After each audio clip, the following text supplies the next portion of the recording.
Okay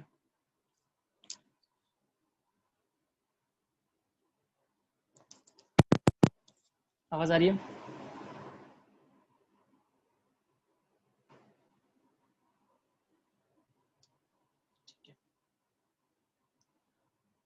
okay मैंने आप लोगों को पढ़ने बोला था, पढ़ा आप लोगों ने? ये crop root, climbing root, clinging root, in fact मैंने आपको पूरा रूट पढ़ने बोला था। स्टेम से हम स्टार्ट करने वाले हैं। मतलब मैं पढ़ाने वाला हूँ वैसे तो, बट इन्होंने इतना ज़्यादा लिया है ना। ठीक है,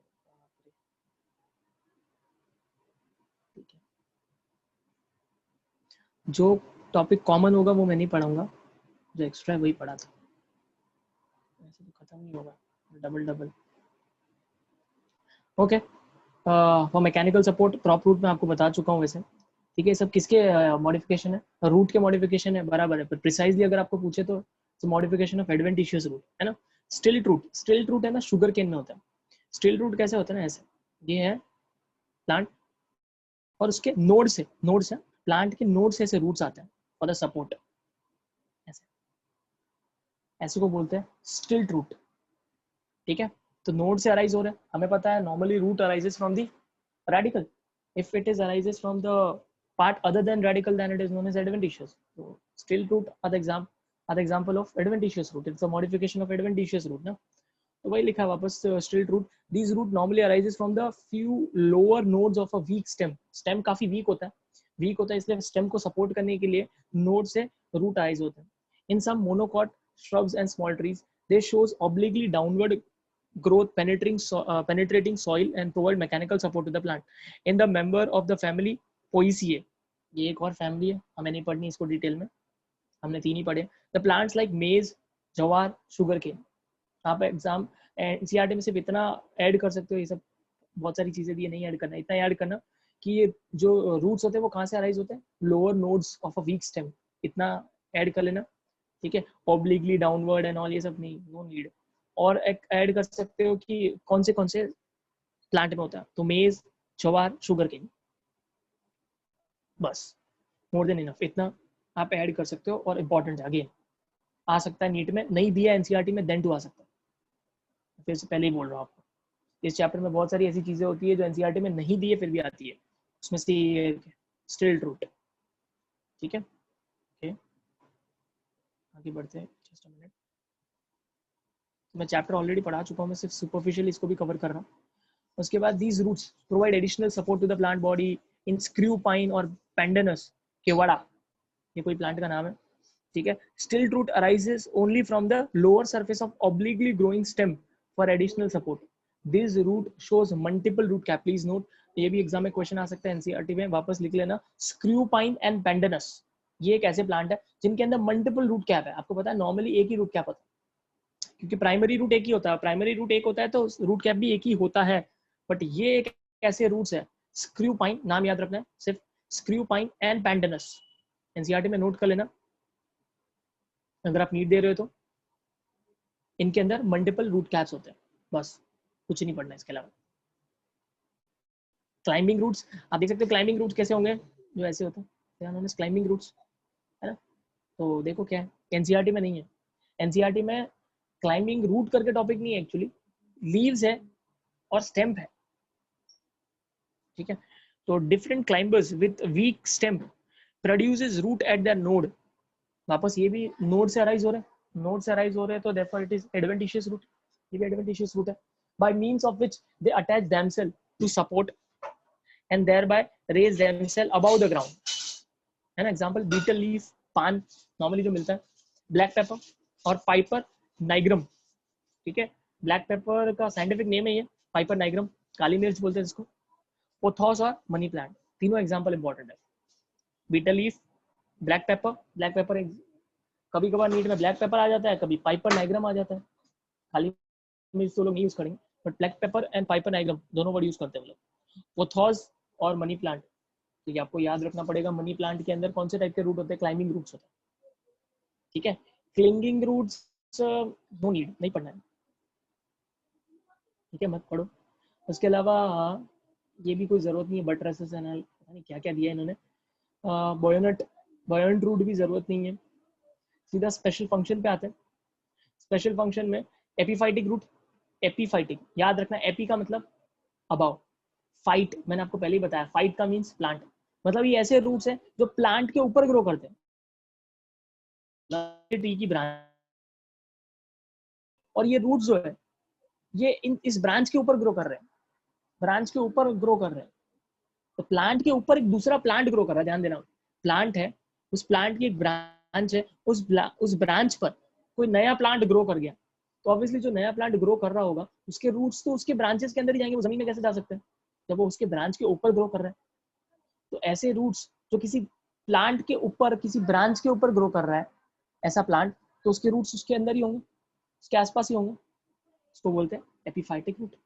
एपीफाइटिक रूट आप देख सकते हो, इसका एग्जांपल नीचे डायग्राम में भी देख सकते हो, ये एक ब्रांच है, देख सकते हो, और ब्रांच के अंदर देखो वो एक प्लांट ग्रो कर रहा है, और उस प्लांट के जो रूट्स हैं वो ऐसे ही नीचे देख रहे हैं, हैंगिंग भी बोलते हैं इनको, हैंगिंग रूट भी बोलते हैं, हैंग करेंगे ऑब्वियसली, तो हैंग ही करने वाले, क्योंकि नीचे सॉइल तो है नहीं, एरियल है ना। तो आप देख सकते हैं क्या लिखा है, epiphytic root, small epiphytic plants such as orchids, orchid इसका बेस्ट एग्जांपल है, प्लीज रिमेंबर, ये भी आपको याद रखना है कि एपीफाइटिक का best example orchids, growing on the branches of a huge trees in a dense rain forest and are unable to obtain soil moisture. ठीक है, they produce a specialized root, they produce specialized root to hang in the air. अब इनके पास क्या खासियत होती है ना, obviously आप सोचो कि अगर ये रूट है, रूट को एक चीज की तो जरूरत पड़ती है, दैट इज वाटर, मिनरल तो ठीक है नहीं मिल रहा है कोई बात नहीं, ये अपने आप को ऐसे अडेप्ट कर देते होंगे कि इनको मिनरल्स की जरूरत नहीं पड़ती होगी, बट पानी की तो जरूरत पड़ेगी जिंदा रहने के। तो इनके रूट्स के अंदर एक स्पेशल टिश्यू होता है, इनके रूट्स के अंदर एक स्पेशल टिश्यू होता है जो सराउंडिंग एटमॉस्फेयर में से मॉइस्चर को एब्जॉर्ब कर सकता है, मॉइस्चर को एब्जॉर्ब कर सकता है, एब्जॉर्ब नहीं है, एब्जॉर्ब आपने केमिस्ट्री में पढ़ा होगा, एब्जॉर्प्शन, ठीक है, एब्जॉर्ब कर लेता है वो, ठीक है। तो उनके अंदर वो स्पेशल टिश्यू जो है उसका नाम याद रखना है, बोलते हैं वेलामेंट टिश्यू, वेलामेंट टिश्यू, देखो यहाँ लिखा है वेलामेंट टिश्यू। तो पूछते हैं velamen tissue is present in which type of roots, epiphytic roots, epiphytic roots, ठीक है। और इस टिश्यू की खासियत क्या है मैंने आपको बता दी, ये क्या करता है,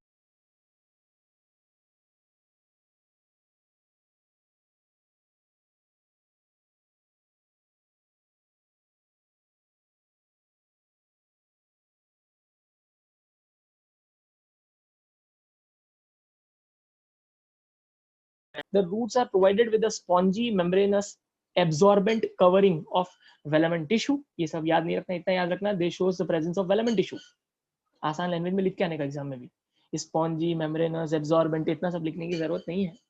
The cells of the velament tissue that absorb moisture from the air, ये भी लिख सकते हो। टिश्यूज आर हाइग्रोस्कोपिक, हाइग्रोस्कोपिक का मतलब वही होता है वो चीज जो मॉइस्चर एब्जॉर्ब कर सकता है, हर वो चीज जो एटमॉस्फेयर में से मॉइस्चर एब्जॉर्ब कर सकता है उसको हम हाइग्रोस्कोपिक बोलते हैं, ये केमिस्ट्री में वर्ड आता है बहुत बार, हाइग्रोस्कोपिक, ठीक है। And have porous walls, the roots may be silvery white or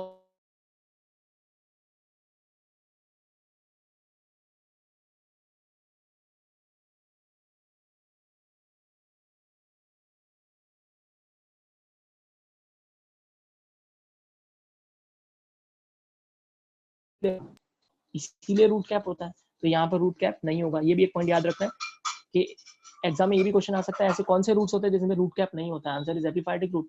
ऐसे कौन से रूट्स होते हैं जिसके अंदर वेलामेंट टिश्यू होता है, एपीफाइटिक रूट। एग्जांपल एक ही है, ऑर्किड, ऑर्किड और ऑर्चिड, जो भी आप बोलो, ठीक है। इसके एग्जांपल उन्होंने वेंडा एंड डेंड्रोबियम बोले, ये भी एग्जाम में आते हैं कभी कभार, तो याद रख लो, एनसीईआरटी में लिखना ये भी, ठीक है।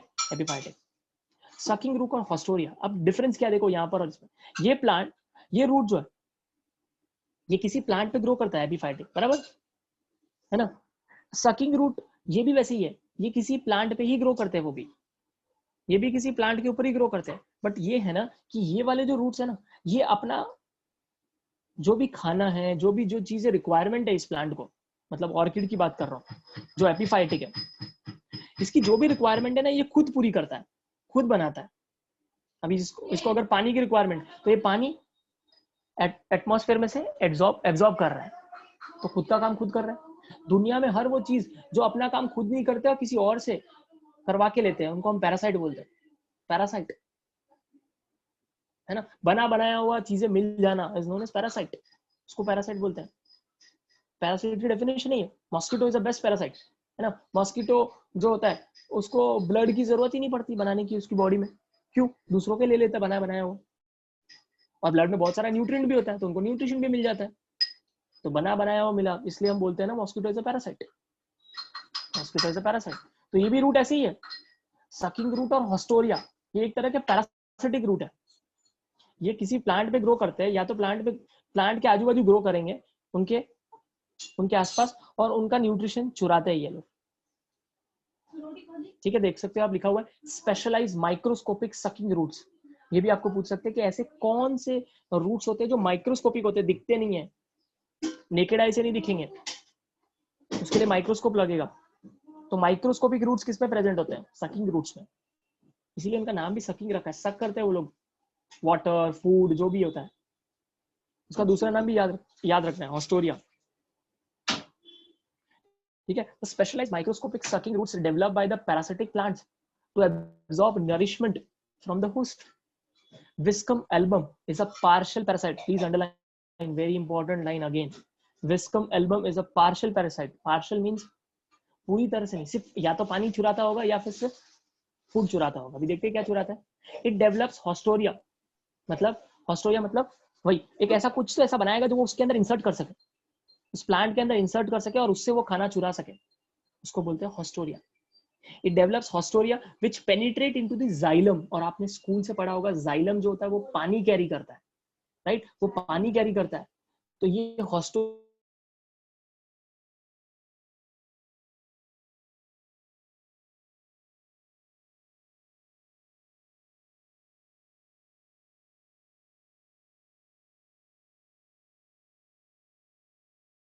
गलत लिखा है, कोई बात नहीं, आप सिर्फ इतना याद रखो, विस्कम एल्बम जो होता है वो पार्शियल पैरासाइट है, और वो अपने हॉस्टोरिया किधर पेनिट्रेट करता है, जाइलम में, ये भी ध्यान रखना।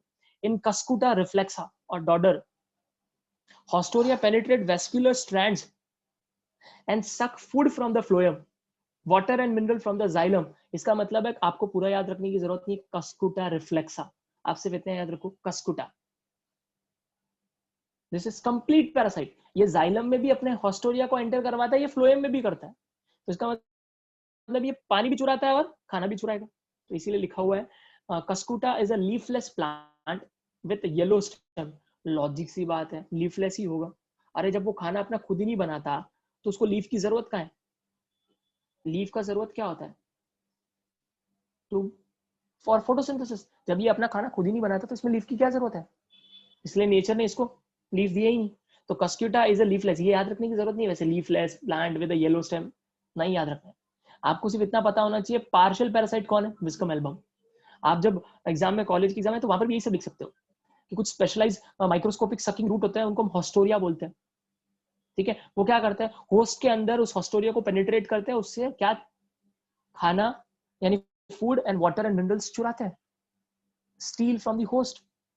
उसके दो एग्जांपल लिख के आ जाना, एक पार्शियल है जो सिर्फ जाइलम के अंदर पेनिट्रेट करता है, और एक कंप्लीट है जिसका नाम कस्कुटा है। कस्कुटा, रिफ्लेक्सा, डॉडर, अमरवेल, ये सब लिखने की जरूरत नहीं है इतना, सिर्फ कस्कुटा लिखना है। ठीक है, therefore it is a total parasite. Clear? This is all about root. Clear है मैंने क्या बोला? तो ये सब कुछ पॉइंट्स है जो वो लोग नीट में भी पूछते हैं और बाकी एंट्रेंस एग्जाम्स में भी पूछते हैं, तो नोट कर लेना इनको प्लीज। किसी को कोई डाउट है यहाँ पर?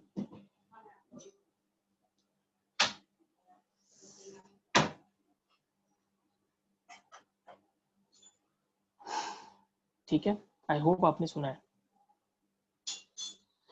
Okay, next is stem. Stem के बारे में मैं वापस पूरा पढ़ाने वाला नहीं हूँ आपको, ऊपर ऊपर से, क्योंकि मैं ऑलरेडी पढ़ा चुका हूँ। स्टेम की आपको पता है स्टेम के अंदर क्या होता है, stem is a part of shoot system, है ना, एरियल पार्ट होता है ये, है ना। इसके अलावा असेंडिंग पार्ट होता है, फ्लूमियल से डेवलप होता है ना, इसके अंदर नोड्स और इंटरनोड्स होते हैं। ये कैसा होगा, ये पॉजिटिवली फोटोट्रॉपिक होगा, लाइट के डायरेक्शन में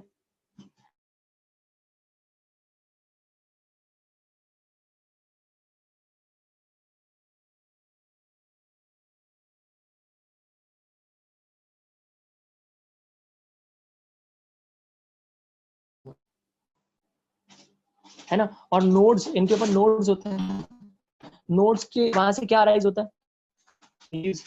नोड से क्या अराइज होता है, हमेशा लीव्स अराइज होते हैं, है ना। नोड से बहुत सारी चीजें अराइज हो सकती है, मोस्टली लीव्स होती है। इन्होंने लिखा है नोड से फ्लावर्स अराइज हो सकते हैं, ऑब्वियसली नोड से फ्लावर भी अराइज हो सकते हैं, because flower is a type of, flower के जो पार्ट्स होते हैं वो एक तरह के लीव्स ही तो है, मैं बोलता था उनको फ्लोरल लीव्स, है ना। यंग स्टेम ग्रीन कलर का होता है और केपेबल होता है फोटोसिंथेसिस, तो स्टेम भी फोटोसिंथेसिस कर सकता है अगर यंग है तो, क्योंकि ग्रीन होता है।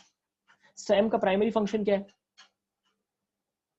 वो क्या करता है, प्रोड्यूस करता है branches, leaves, flowers, fruits, conduction करता है वाटर एंड मिनरल्स का, है ना, खाने को ट्रांसपोर्ट करता है, ये सब काम है इसका। ये सब मैं वापस इतना डिटेल में लेके नहीं जानते। देखो अपाइकल बर्ड एकदम ऊपर है, मैंने सिखाया भी था, अपाइकल मींस अपेक्स होता है, तो ऊपर होगा, है ना। एक्सिलरी बर्ड देखो एक्सिलम है ना। फिर मॉडिफिकेशन ऑफ द स्टेम, यहाँ अच्छा दिया है ये सब, ये वहाँ देना जरूरत था, जो एनसीईआरटी में वालों ने नहीं दिया है, ये सब इंपॉर्टेंट है अगेन, वहाँ उन्होंने पूरा एक साथ लिख के रखा है। हालांकि मैंने पढ़ाया था आप लोगों को एक कई बुक से, बताया था ना मैंने आप लोगों को, रनर, स्टोलॉन, सकर, है ना, ऑफसेट, 4 एग्जाम्पल थे। और इन्होंने बहुत ज़्यादा लिखा है, इन्होंने इतने सारे एग्जाम्पल दे दिए ना कि चैप्टर कभी खत्म ही नहीं होगा फिर, ये एक इशू है। पर ठीक है, फटाफट फटाफट खत्म कर देते ताकि आप लोगों को कोई प्रॉब्लम नहीं आएगी, और मैं जितना बोल रहा हूँ उतना ही पढ़ना। Modification of the stem, stem develops some modification for additional or accessory functions, obviously, है ना। to perform such functions stem shows different modifications। 3 type के मॉडिफिकेशन होते हैं स्टेम में, हमेशा याद रखना, अंडरग्राउंड, एरियल, सब एरियल, है ना। कुछ मॉडिफिकेशन जो होंगे वो अंडरग्राउंड में होंगे, मतलब उसका स्टेम भी पूरा अंडरग्राउंड है, जमीन के नीचे ग्रो कर रहा है। कुछ एरियल है, एरियल मतलब जैसे नॉर्मली ग्रो करता है स्टेम, है ना। और एक सब एरियल है, मतलब सब एरियल मतलब जो पैरेलल है जमीन से, ऑलमोस्ट, ऑलमोस्ट पैरेलल है, मतलब ज्यादातर एयर में भी नहीं है, ज्यादा जमीन में भी नहीं है, नोन एज सब एरियल। अब अंडरग्राउंड में कौन से मॉडिफिकेशन आते हैं, अंडरग्राउंड में सबसे पहले राइजोम आ गया, फिर स्टेम ट्यूब, फिर बल्ब,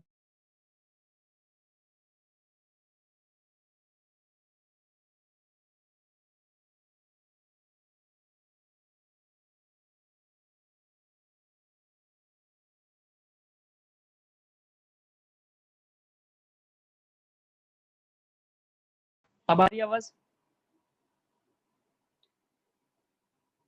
अभी क्लियर है या अभी भी लैग कर रही है।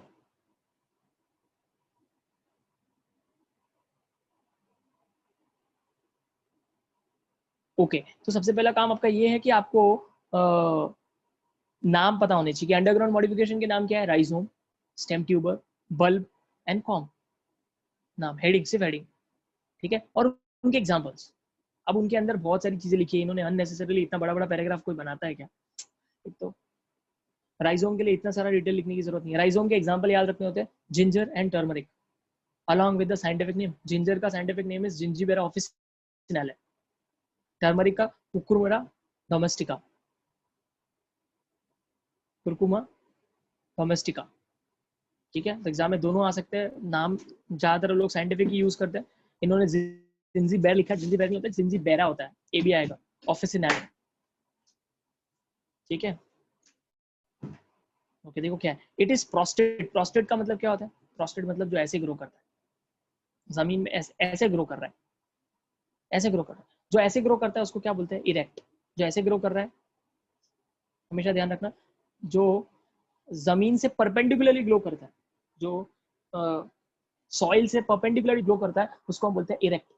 जो पैरेलली ग्रो करता है उसको बोलते हैं प्रोस्टेट, प्रोस्टेट, ठीक है। तो rhizome, it is a prostrate, dorsoventrally thicken, dorsoventrally मतलब ऊपर से और नीचे से, डॉर्सल और वेंट्रल दोनों तरफ से वो थिक है, एंड ब्राउनिश इन कलर, इतना लिखने की जरूरत नहीं है।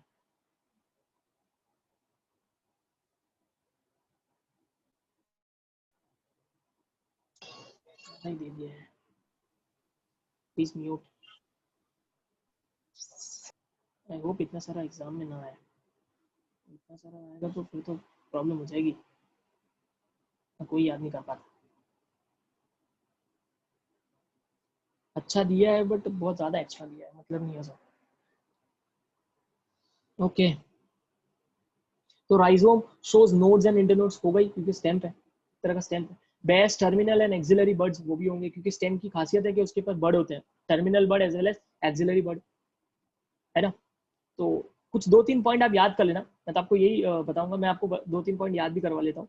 पहला तो आप यही लिख सकते हो कि इट ग्रोज आइदर हॉरिजॉन्टली और ऑब्लिकली बीनीथ द सोइल, मत ये भी मत करो, सिर्फ ये वाला याद करो, rhizome shows presence of nodes and internodes, bears terminal and auxiliary birds at the nodes। Please mark कर लो अगर बुक लेके बैठे हो तो, क्योंकि कभी नहीं पढ़ पाओगे आप इतना सारा, ठीक है, इतना इम्पॉसिबल है। तो अभी मार्क कर लो मैं जो जो बोल रहा हूँ,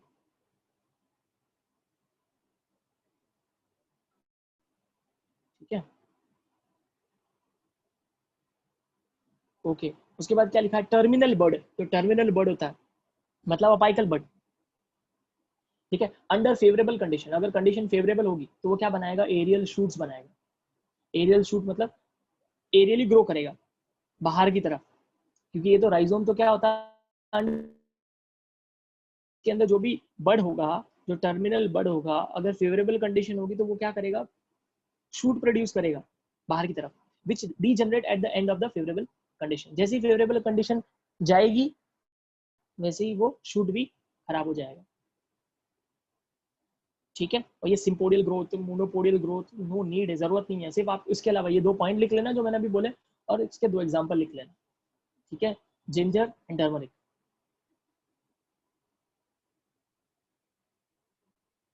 ठीक है। स्टेम ट्यूबर का बेस्ट एग्जांपल है पोटैटो, है ना, potato is the best example. Okay, ये इंपॉर्टेंट, इसमें क्या होता है ना, पोटैटो के अंदर क्या होता है कि समझो ये रूट्स है, तो ये रूट्स क्या होते हैं ना कि आपको पता है नॉर्मली रूट्स ऐसे ग्रो करते हैं, ये वाला मैं समझो एक रूट बता रहा हूँ, ये रूट है प्राइमरी रूट, बट ट्यूबर में क्या होता है ना कि जो उसका लास्ट वाला पोर्शन होता है ना वो स्वेल हो जाता है, जो उसका लास्ट वाला पोर्शन है वो क्या हो जाता है, स्वेल, तो ऐसे ऐसे स्वेल हो जाएगा, ऐसे स्वेल हो जाता है, तो वही वो स्वेल हुए वही क्या एक्चुअली पोटैटो, ठीक है। तो वही लिखा है, इसका पहला पॉइंट इंपॉर्टेंट है, special underground branches of stem at their tip becomes swollen due to storage of food material which is mostly starch। obviously plant अपना खाना कैसे स्टोर करता है, in the form of starch, और सबको पता है कि पोटैटो के अंदर ज्यादातर स्टार्च ही आता है, ये पॉइंट लिख सकते हो। ये भी लिख लेना, आइज वाला पॉइंट लिखना बहुत जरूरी है, वहां पे भी बताया था मैंने आप लोगों को, आइज क्या होता है इसके अंदर, हम बोलते हैं पोटैटो के अंदर आई होता है, वो आई एक्चुअली क्या होता है, नोड होता है उसके साथ स्केली लीफ होती है, नोड के साथ स्केली लीफ, ठीक है। हमें पता है कि नोड से क्या होगा, अभी आपको पता है potato as an example, potato जो वो किसका एग्जांपल है, स्टेम का एग्जांपल, स्टेम पे तो उसके ऊपर नोड्स होंगे, है ना, और नोड से क्या अराइज होता है हमेशा, लीफ, नोड से क्या अराइज होता है, लीफ।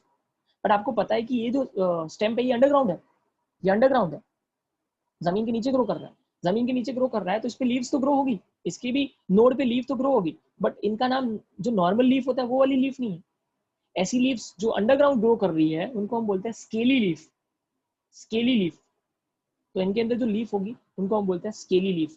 तो स्केली लीफ जो अराइज कहाँ से हो रही है, नोड से, उसको और नोड को मिला दो तो दैट फॉर्म्स आई, उसको बोलते हैं हम आई, ठीक है। इस आई की खासियत क्या होती है कि अगर आप किसी भी, समझो ये पोटैटो है, ये पोटैटो, इसमें बहुत सारे ऐसे आईज होते हैं, ये सब जो मैं ड्रॉ कर रहा हूँ ये क्या है, नोड है, जो मैंने अभी ड्रॉ किया वो नोड है, वहां से क्या राइज होंगे, छोटे से लीव्स ग्रो होंगे ऐसे,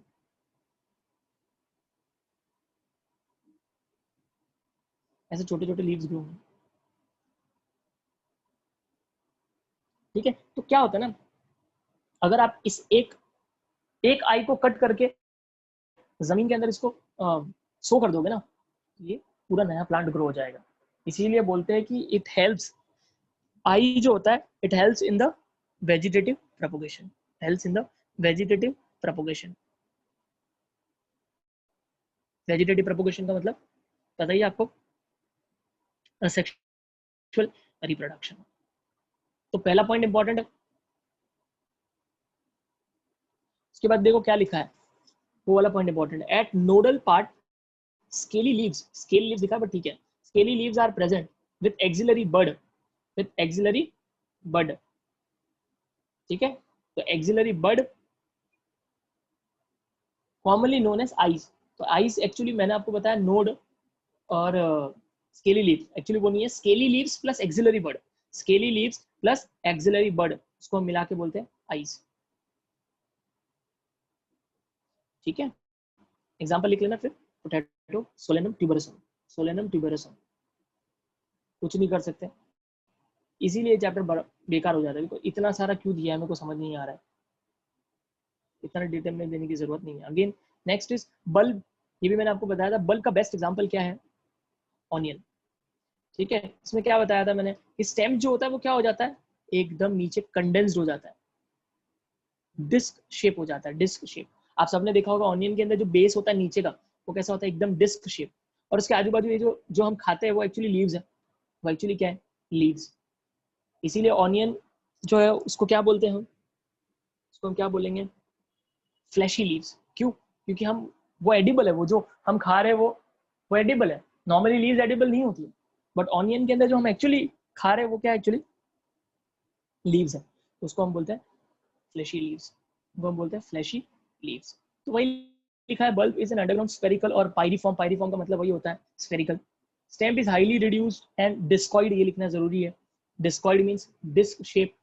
it bears a whorl of fleshy leaves, fleshy leaves, they store food material, ये लिख सकते हो,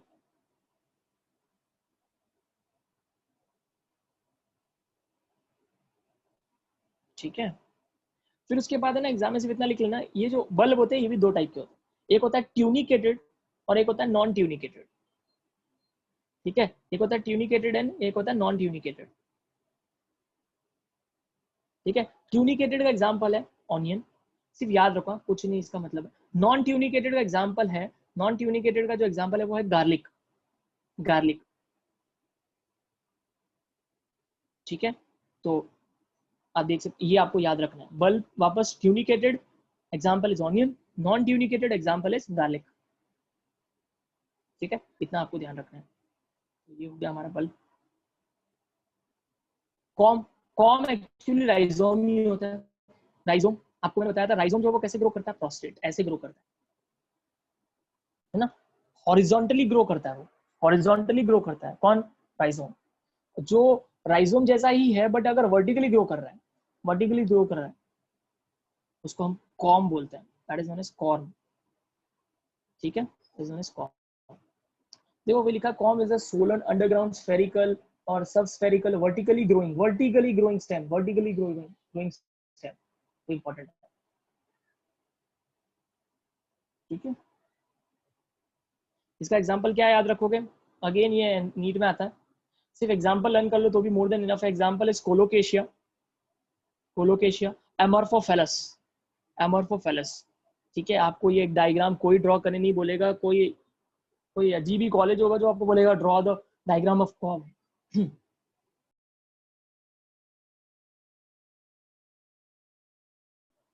सॉरी, हाँ। तो कोई आपको एग्जाम में डायग्राम ड्रॉ करने नहीं बोलेगा, डोंट वरी, आप सिर्फ एग्जांपल याद रखो। कॉम का दो एग्जांपल है, कोलोकेशिया, ब्रैकेट वाला नाम नहीं भी लिखोगे चलेगा, एमॉर्फोफेलस, दोनों एग्जांपल नीट में आए हुए हैं।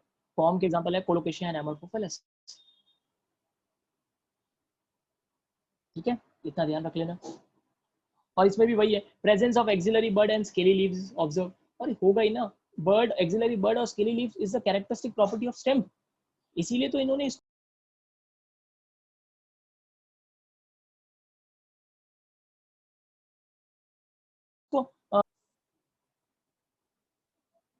हाँ, इसीलिए तो इन्होंने इसको किसके अंदर क्लासिफाई किया है, स्टेम के अंदर। वरना जो जमीन के अंदर ग्रो कर रहा है, लॉजिकली हम क्या सोचेंगे, तो रूट है, तो रूट को उन्होंने ऐसा कुछ तो उन्होंने देखा, तभी तो लोग जमीन के अंदर ग्रो कर रहे हैं, फिर भी वो लोग क्या बोल रहे हैं इसको स्टेम। तो आप हर वो एग्जाम्पल, जितने भी स्टेम के एग्जाम्पल यहाँ पे इन्होंने मॉडिफिकेशन दिया है, सब में एक पॉइंट ऐड कर सकते हो, presence of axillary bud and scaly leaves. क्यों, क्योंकि ऑब्वियसली स्टेम पे, इसीलिए तो इनके अंदर बर्ड भी होंगे और लीफ भी होगा, तो सब में आप ये ऐड कर सकते हो, presence of axillary bud and scaly.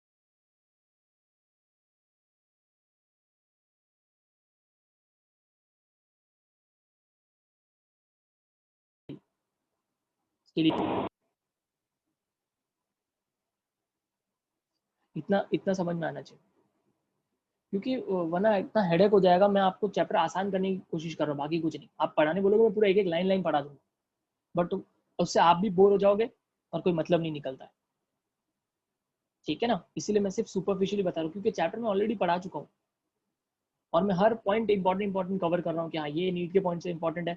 ये आपको कॉलेज के पर्सपेक्टिव से अगर कोई पॉइंट लिखने तो आप दो पॉइंट कोई भी दो पॉइंट जो आपको जमते हैं वो लिखो।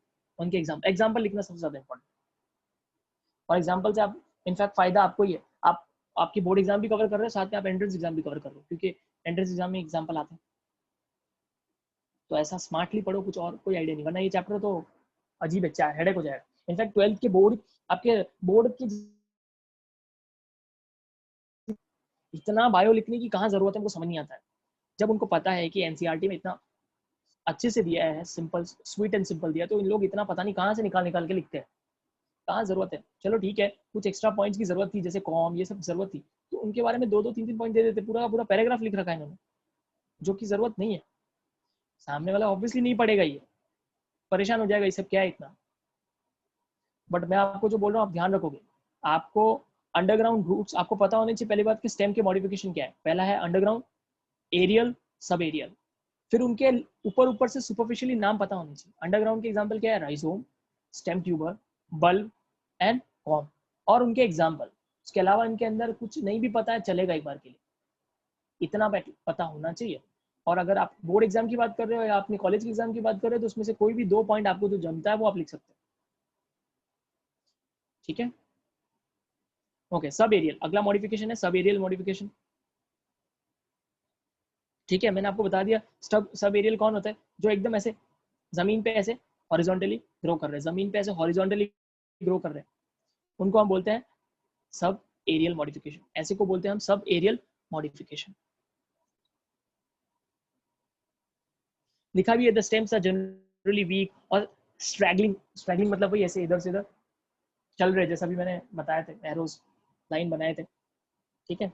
Growing over the ground and need support for the perpetuation, ठीक है। Sometime these stems are found to grow beneath the soil surface also, हल्का सा थोड़ा जमीन के अंदर भी ग्रो कर सकते हैं, ठीक है।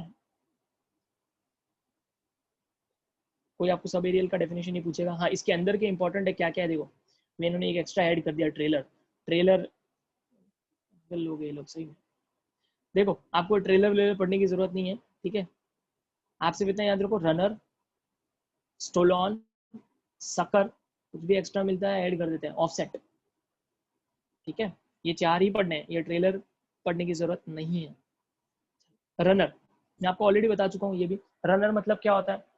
इनफैक्ट मैंने आपको ये लाइन रीड करवाई थी, है ना, जो नाम ही उसका रनर है। मतलब क्या है, वो सिर्फ हॉरिजॉन्टली ऐसे ऐसे ग्रो करते जाएंगे, ऐसे फैलते जाएंगे जमीन पे, ऐसे फैलते जाएंगे। बेस्ट एग्जांपल है ग्रास। ग्रास ऐसे ही तो ग्रो करती है, कंटिन्यूस ग्रो करती जाती है। आपको ये लाइन इसमें जो लिखी है वो पढ़नी है फॉर बोर्ड एग्जाम, बट मैंने जो आपको स्क्रीनशॉट लेने बोला था वो एनसीईआरटी की लाइन थी, वो आपको नीट के पॉइंट ऑफ व्यू से याद रखनी है। अगेन मैं बोल रहा हूँ, नीट और बोर्ड के लिए अलग अलग है। आप चाहिए तो जो एनसीईआरटी वाली जो लाइन लिखी है वही आप बोर्ड में भी लिख के आ जाओ, चलेगा, कोई मार्क्स नहीं कट करने वाले। उससे क्या फायदा होगा, आपको दो दो नहीं पढ़ना पड़ेगा, आप कंफ्यूज हो जाओगे। इससे अच्छा जो मैंने आपको वहां पर पढ़ाया था वही आप लिख के आ जाओगे, कोई मार्क्स नहीं कट कर सकता आपका, ठीक है। तो ये भी ध्यान रख लो, ठीक है। तो रनर यही है इसमें। एग्जाम्पल साइनोडॉन, मैंने आपको बोला था एग्जाम्पल एक ही याद रखना, that is Cynodon, that is lawn grass, ठीक है, लॉन ग्रास। अगेन देखो लिखा presence of node with scaly leaves and axillary bodies, observe, हो गई स्टेम का मॉडिफिकेशन, है ना। स्टोलॉन, तो मैं आपको सिर्फ एक ट्रिक बता रहा हूँ जिससे आप इस चैप्टर को आसानी से पढ़ सकते हो, ठीक है। स्टोलॉन, स्टोलॉन मैंने आपको कैसे बताया थे, ऐसे ग्रो करते हैं, याद अगर आपको हो तो, ऐसे ग्रो करता है थोड़ी देर, फिर वो क्या हो जाता है, क्योंकि वीक होता है तो वो क्या हो जाता है, नीचे झुक जाता है और फिर वापस जमीन के अंदर जाता है।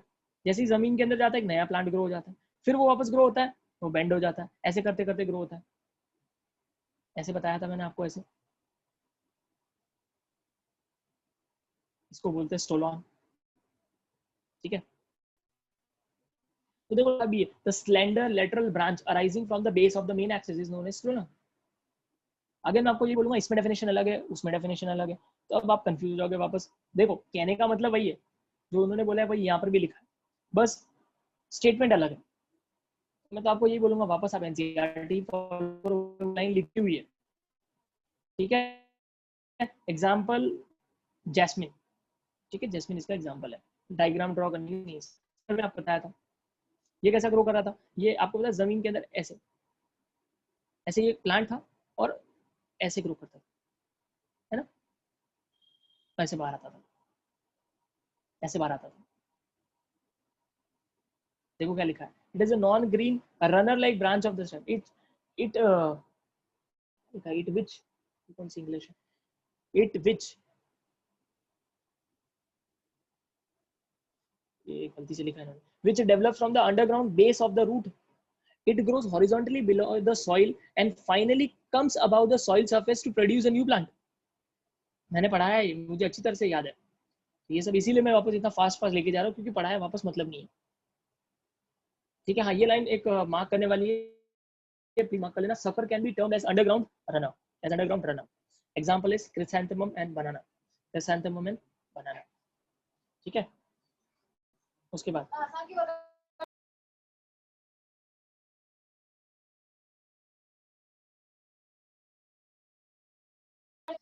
एक मिनट है, चाय पीता हूँ, एक मिनट।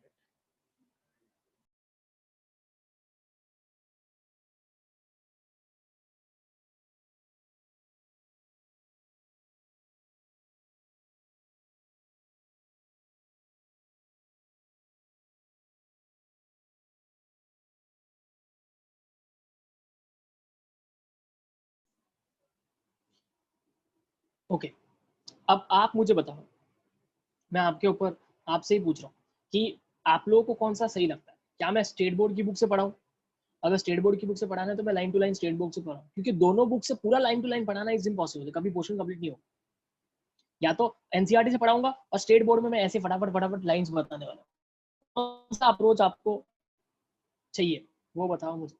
अगर आप बोलोगे कि गवर्नमेंट टेक्स्ट बुक से ही पढ़ाना है तो मैं सिर्फ अगला चैप्टर गवर्नमेंट टेक्स्ट बुक से ही स्टार्ट करूँगा। और अगर आप बोल रहे हो कि एनसीईआरटी से पढ़ना है तो एनसीईआरटी से पढ़ के फिर इसमें मैं फास्ट लेके जाऊंगा, फिर मैं इसमें लाइन टू लाइन नहीं समझा सकता, नहीं पॉसिबल है, इतना टाइम ही नहीं है। अब आपको कौन सा चाहिए वो बताओ,